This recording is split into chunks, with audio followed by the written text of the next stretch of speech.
Hi, I'm Leila, and I'll be reading the story, Trust Me, Hansel and Gretel Are Sweet. The story of Hansel and Gretel, but told by the witch.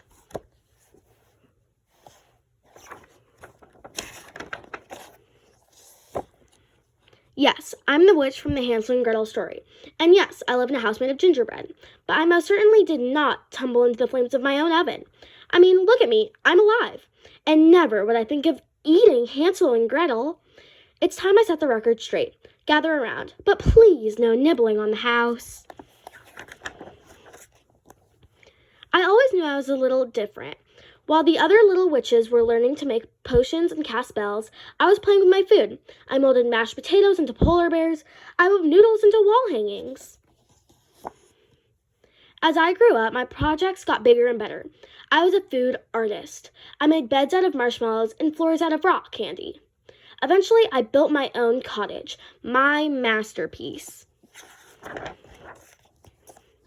A dry spell kept the rain off my house, but I couldn't cast a spell strong enough to keep the birds away, so I got a pile of children's clothes from the lost and found boxes and put up scarecrows. I suppose that's what started the rumor that I ate children. The scarecrows did the trick, except for one crow who wasn't the least bit scared. I called him Thorn. Every day I had to patch the messes he'd make.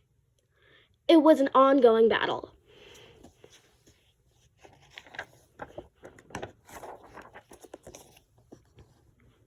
Not long ago, I was in back doing touch-up work when I heard children's voices. A shutter snapped. A window shattered. Little hooligans were eating my house.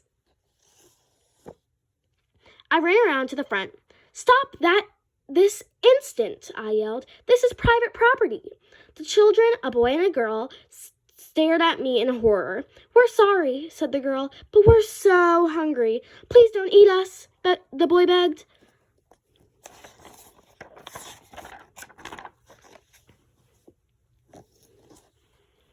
I could see that the children weren't doing so well, so I invited them in for something to eat. Their names were Hansel and Gretel. Between bites, they told me quite a story. Our stepmother wanted to get rid of us, Gretel said. She said there wasn't enough food for us, but she just wanted it all for herself. She made Dad leave us in the forest twice. She was hoping we'd get lost, said Hansel. The first time we made a trail with white pebbles and followed it back home.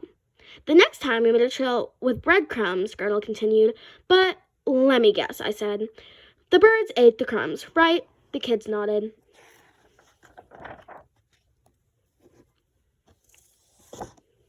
Of course I said they could live with me. Where else would they go? Hansel, Gretel, and I got along beautifully. I taught them about food art, they helped me with chores, and kept an eye on that horrible bird. Hansel was a natural artist. He made a wonderful sculpture of himself out of sponge cake and fruit snacks. Sometimes I teased him by talking to it. Oh, Hansel, I want to gobble you up, I'd say. Life was sweet. I didn't even have to worry about Thorn anymore. One day, he just disappeared. But you know, it was too good to be true. A bird like that never gives up.